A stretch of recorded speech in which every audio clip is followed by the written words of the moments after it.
All right, let's get started. So the first thing we're going to do is install Visual Studio Code.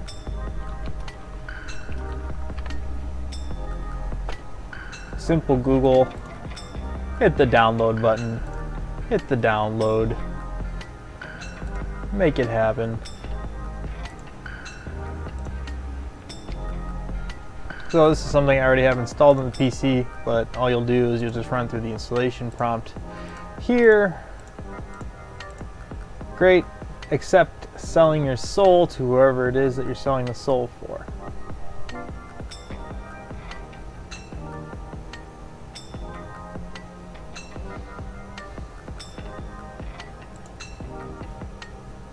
Next, we're going to go to the Marlin homepage.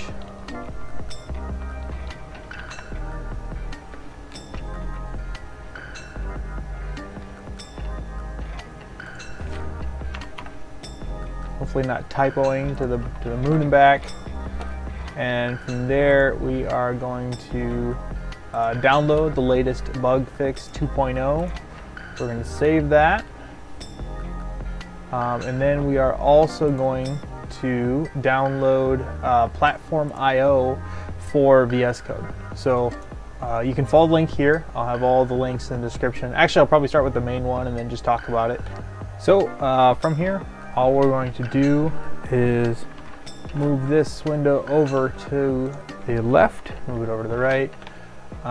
Then we're going to go to just follow the instructions here. So then we're going to go to extensions, install extensions. That'll give us this extension here, and then we're going to search for Platformio. Install this one. And then we'll just wait for this. So what Platformio does is it's this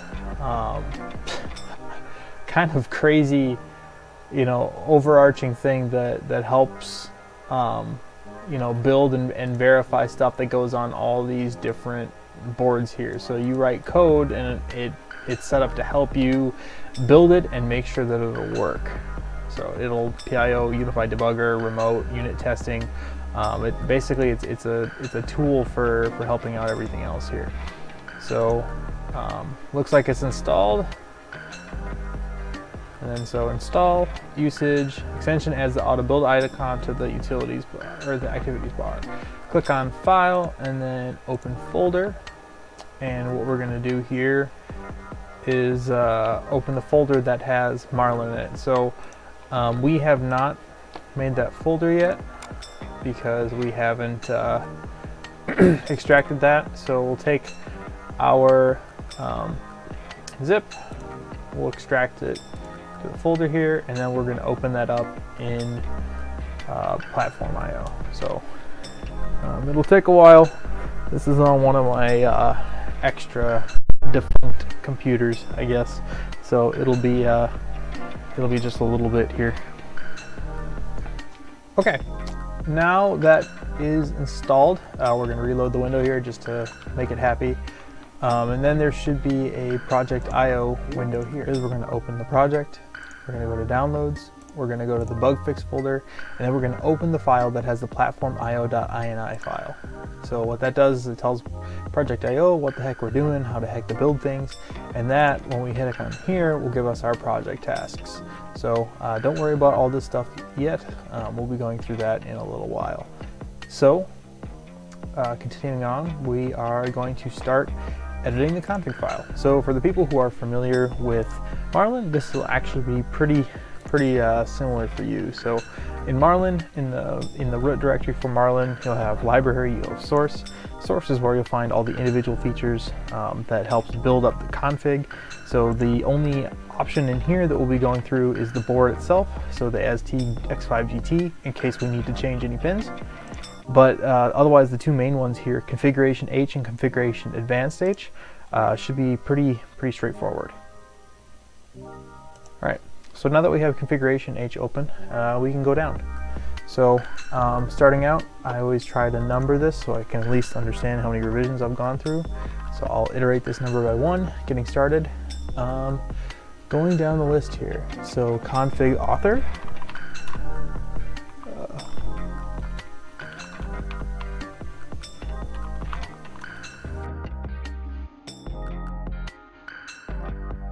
that'll be pretty much it. You can customize any of these things if you so choose. I won't be for the time being. So the next thing is, since this is a 32-bit board, we're supposed to go -1. So that is the best option to go with this Azteeg GT. So kind of a cool thing about this is that every time you connect to it via USB, you won't reset the machine. So you can actually connect to the machine while you're doing other things on the machine. So it actually won't stop everything you're doing and reset the machine to connect to USB. That's kind of one of the nice parts. So you can leave the baud rate the same, because the 32-bit board can connect pretty darn fast, and you should be good to go. So the first thing that we're going to change here is we're going to update to the obviously the Azteeg X5 GT. So one of the things that I do run is I do run PID temp on my bed just to keep it a little bit better. The board worked fine for at least the Azteeg X5 on a 24-volt bed. So I'll turn this on, but you'll have the option to do whatever it is you like. Okay, now that we've come to separate drivers, we are going to uncomment. This is the first field that we'll have to uncomment to activate the nice software features that we're looking for. So I have XYZ and the E driver, all using the BSD2660. So what we fill in here is just TMC2660.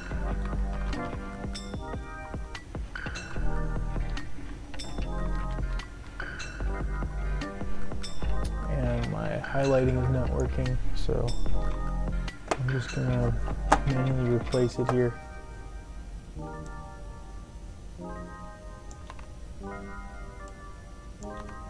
Okay, great. So now that we have that replaced, we can keep rolling on down. Or you can have the temperature status LEDs on the Vicky, but you cannot have neopixels. So all of this section here will not work on your printer. It's one of the things that they haven't been able to work out with the 32-bit emulation on these boards. So yeah, there you go. There's the configuration page. All right, so we're going to open up configuration.h. So this is a couple extra settings here. So automatic backlash. This is something that I am going to take a look at because it would be really nice to have some sort of backlash calculation done for quick direction changes where there might be, you know, a lot of accuracy lost with this kind of backlash. So I'm going to take a look and see if anyone has any advice on how to do it. If not, I'm just going to try to figure it out and then tell you guys. So stay tuned. Oh, another thing, we should not have to touch this at all.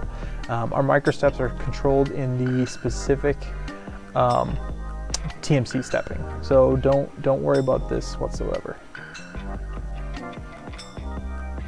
So the first one here is a bit of a trap. This one isn't one that I actually use. So we're going to go down here to the next one here, section TMC Smart, to use TMC 2130, 2160, 2660, and 5130, 5160 separate drivers in SPI mode. Connect your SPI pins to the hardware SPI interface on your board and define the required CS pins in pins.myboard.h. So this has already been done for us. You don't need to do anything with this. I'm just kind of reading it just for kicks and giggles. So the important part is here is that I'm not going to use interpolate because I want as much torque as possible on the X, Y, and Z. So this is where you can set up your currents and your microsteps and your sensor. So the important part here is this is the RMS current, so multiply by 1.41 for the peak current. That means that for a peak current of 3 amps, which is what they're rated for, we're going to be looking at around 2100 milliamps of RMS current. So in reality, I found that gets pretty hot, and I typically only need around 1700, not 1700 milliamp current at 24 volt. If you're running a 12 volt system, this may need to increase to get the same amount of power. And then I keep my microsteps at 16, so they are noisy. They're not the quieter 256. I may swap around and go 256, but yet with 2100 milliamps, but I don't want to burn myself if I touch it funny.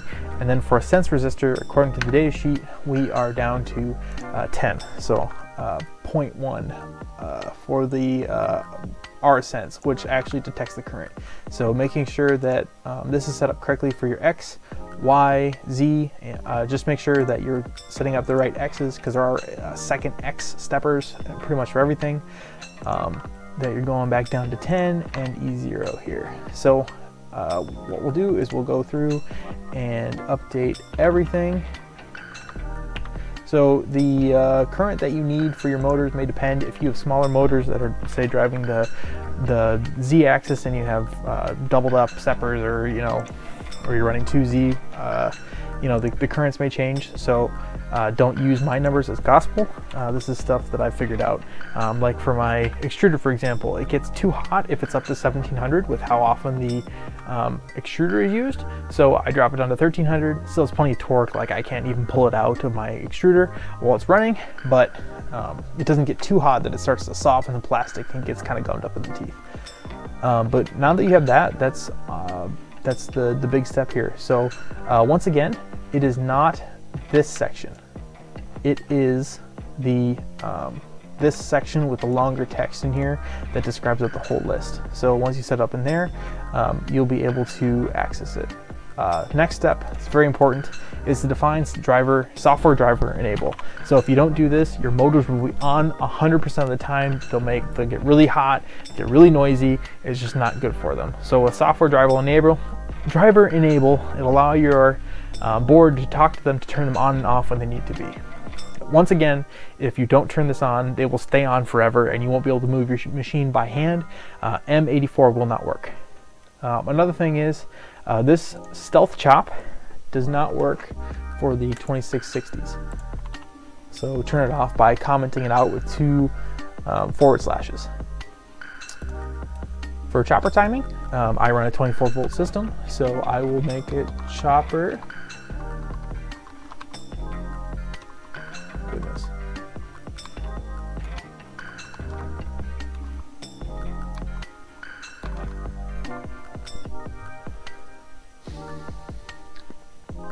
And then the last thing that I like to turn on is monitor driver status.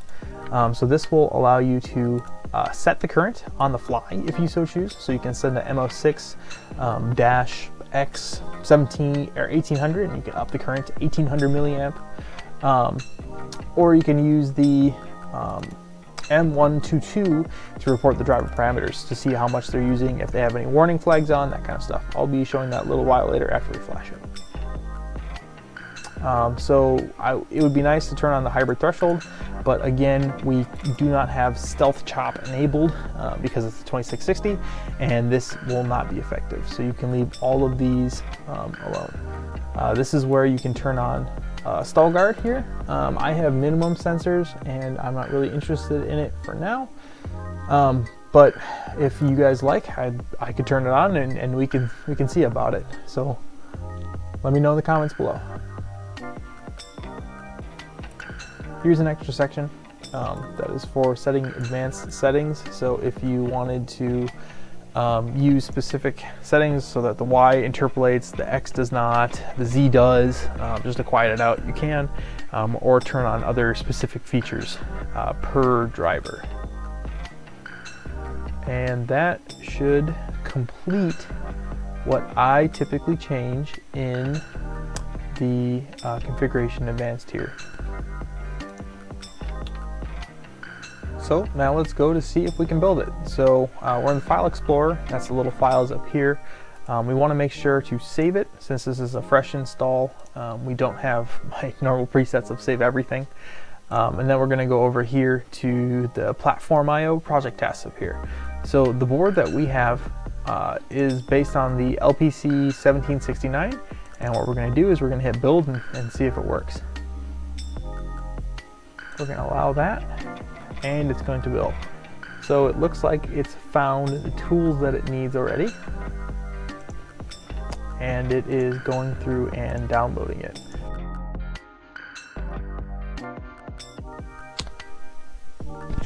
All right, so it looks like it failed, and we'll just go up and check the we'll check the settings here.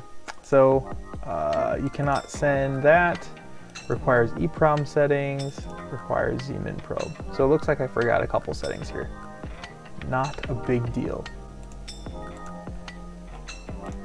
So we're going to search in configuration.h for EEPROM.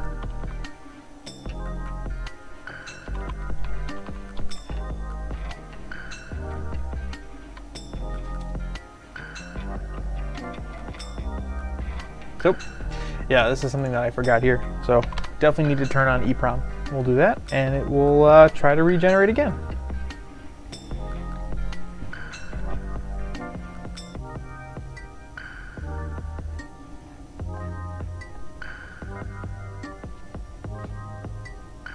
And we're following through, watching it build all of the things, and hopefully it will give us a done sometime soon. So this will take a different amount of time depending on your machine. Your machine is probably faster than this ancient dinosaur of a machine, but I wanted something that had a completely fresh environment just to make sure I could make the same, you know, mistakes to make sure I get you all the information that you need when you do this for the first time and are bumbling around.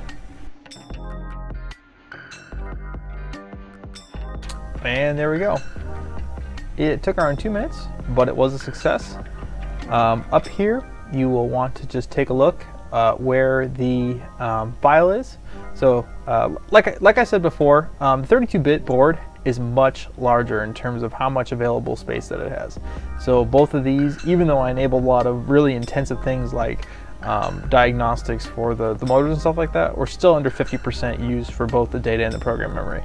So we're doing pretty good here. So this file for the firmware bin is stored under .pio environments /LPC1769, since that's the environment that we just built for, -firmware.bin. So that is actually the file that we're going to then give to the GT X5 board for it to flash. So again, it'll be under your Marlin bug fix 2.0x .pio environment LPC1769, and then it'll be this nice firmware.bin file we have here. So that is literally what you just drag and drop onto the flash or onto the SD card, that when you plug in the GT X5, you just drop it on there, restart it, and away we go. And I'll take a video showing exactly how to do that. Alright, sorry for the shaky hand cam here, but what we have is just my simple Surface attached to the my Mongo there. So in the background with the shiny bluey glow lights, we can see the X5 with a whole bunch of terrible cable management here, and then an LCD showing the actual Marlin interface that's been already flashed on here. So this has already been tested out. Will not be flashing any new software, but nothing will change.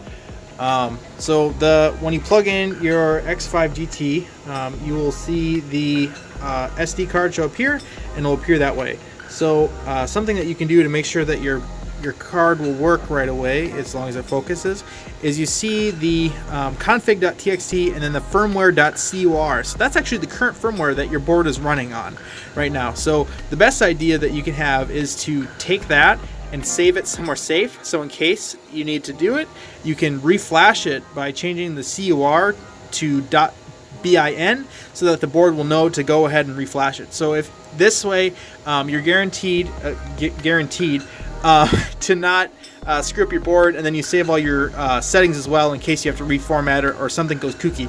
But honestly, this is a pretty simple process here. So I have my file stored in my documents folder on here. So this is the same file that was generated beforehand. So it's literally copy, paste. This is kind of why I wanted to record this via hand cam.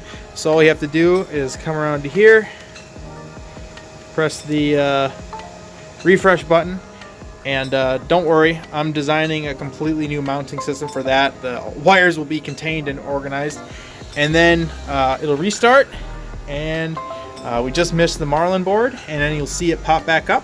So it automatically connects. You don't need to do any connection in, you know, Arduino, mess around with COM ports or nothing. It's literally, it shows up as a SD card, copies and pastes, and as you can see here, there's no more firmware.bin that we just copy pasted. That actually turned into date modified. See the 2/14/19 10:30 p.m.